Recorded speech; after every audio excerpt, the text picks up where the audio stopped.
Okay, quick and dirty, how we set up our online campus, how you can do it for under $500. I'm assuming that you have a camera that has HDMI out. That's my assumption. For us, we basically converted our youth portable into a temporary online streaming place. I have Studio A and Studio B. Studio A is bigger. I've got a wood wall. That's where we record our sermons. Studio B is a black background, and that's where I do a lot of stuff with teleprompter and all that stuff. So I grabbed all the portable lighting that I had, basically used 2x2s to mount them to the ceiling grid. I've got some LED panels. I'll link them below. They're by Newer, and they are, I believe it's like $100 for a 2-pack. They're battery powered. You can change the color temperature on them on the back, which is really nice. However, all the lighting that you see in here, don't feel intimidated. My soft boxes were donated, but I think you can buy those for like $50 for a 2-pack on Amazon. And honestly, you could literally just go to Home Depot and buy their aluminum can lights. For front lighting, it's good to have more of a white, maybe with a little bit of yellow mixed in. So if I were to do my whole setup with just Home Depot can lights, it would be, I would have really yellow backlights. So maybe 2 of those cans for backlights. And then I would have probably 3 or 4 in the front, and 2 of them at least would be kind of more of a white bulb, like an LED bulb kind of a thing. And then maybe I'd mix in 1 yellow bulb just so it's not super white. Okay, for audio, you can literally just grab a microphone that you have on stage and plug it into the system that I'm explaining now. So basically, out of our camera, we have an HDMI out. I'm plugged into this Blackmagic Video Assist thing, but that's only so people can see where they are in the camera view. Pretend it doesn't exist. I'm going HDMI out of the camera into this box called AverMedia. AverMedia is a USB video capture device. I'll put the link below. I believe it's about $150, and there are other products out there that I'm sure would work just as good. But that is taking our HDMI signal via USB into the computer. So I'm also assuming you have a computer. That it could be a laptop. It doesn't need to be super high powered. It shouldn't be like old sluggish that takes 2 minutes to open an internet browser, but so you probably need at least 8 gigs of RAM and a decent processor. Could be a Mac, could be a PC. We're using a PC. And then the other thing you'll need is a audio capture device. We're using a Focusrite Scarlett 2X2i. You can also use a Behringer 2x2, and the Behringer I believe runs around $90, and the Scarlett I believe was more like 180 or something like that when we bought it. But the Behringer honestly will work just as good. So if you're starting from scratch, go with the Behringer. It's cheaper. It's God's money. If you're doing this for a church, be responsible. And so the next thing you're going to need to do on the computer is you need to download a software called OBS, Open Broadcast Software. There's tons of videos about that software, so don't have this video be the be-all, end-all.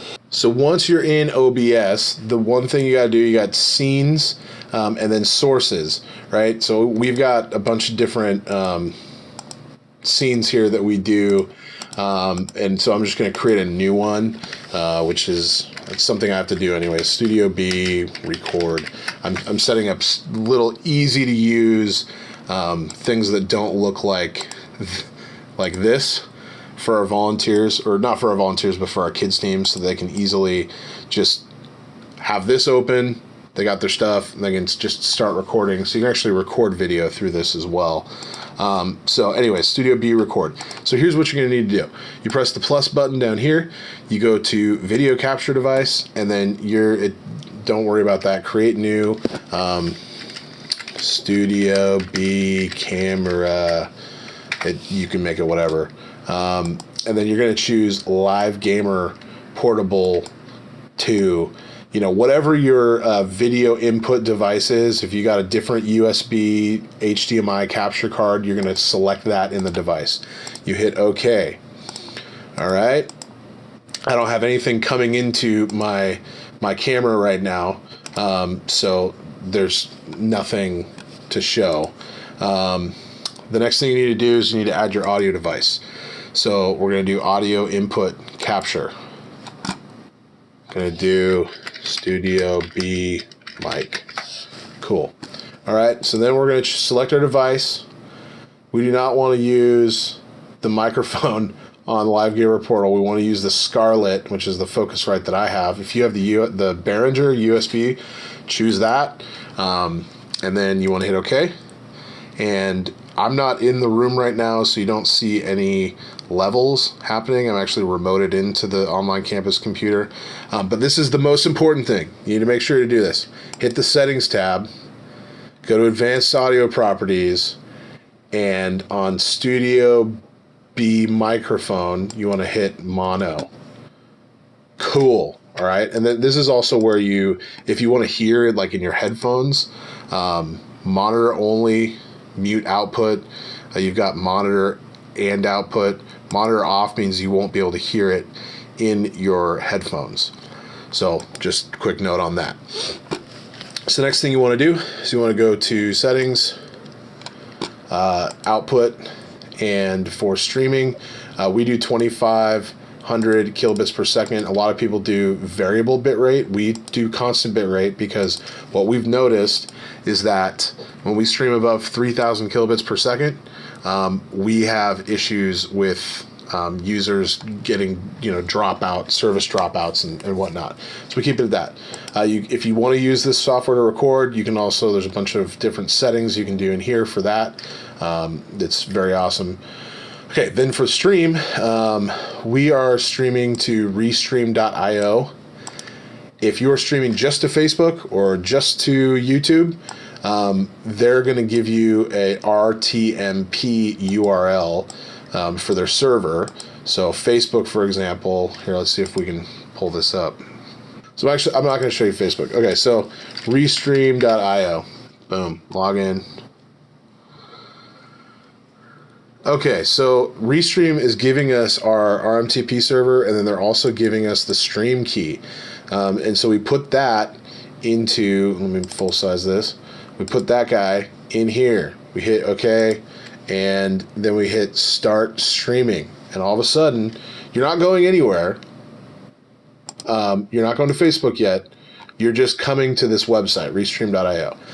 And then we have these two, our YouTube stream and our Facebook stream right here. So basically, restream.io is rebroadcasting it to these two different places. And so you just click this on button on both these guys, and boom, you're live. And the last thing that I wanted to mention is that here you can add a media source. Right? So you can have a pre-recorded video. You come in here, you find the media source. I'm going to go to live stream week 2. Boom, we're good to go. We hit OK, and here we go. Here's our media source. You can change what size it is. I'm going to leave it full sized, and I can't fast forward it at all. But this was our whole service that we pre-recorded a welcome. We pre-recorded the sermon and everything. And we kept these off. So you see that this media source has volume coming through because we got some music on the countdown. Once we got to the end of the video, we unchecked this box and we checked these eyedroppers here, which activates whatever the source is for the studio camera and the studio mic. And we had a live Q&A after the service where we were addressing comments and questions on all 3 of our social media platforms live. And so that was really cool. But yeah, it's way easier to just do pre-recorded rather than have like 4 services where you're trying to, stream to like a no audience thing. I know that's really weird for a lot of pastors. So that's how we're doing it. Yeah, let me know if you have any questions, comments. I'm working like crazy right now. Even though I'm not leading worship and doing the band and everything, the amount of video work right now is just ridiculous. So I'll do my best to get back to you in a timely manner. But yeah, I just wanted to be helpful. That's how to create a streaming studio for very little money, very easy to do. Thanks for watching.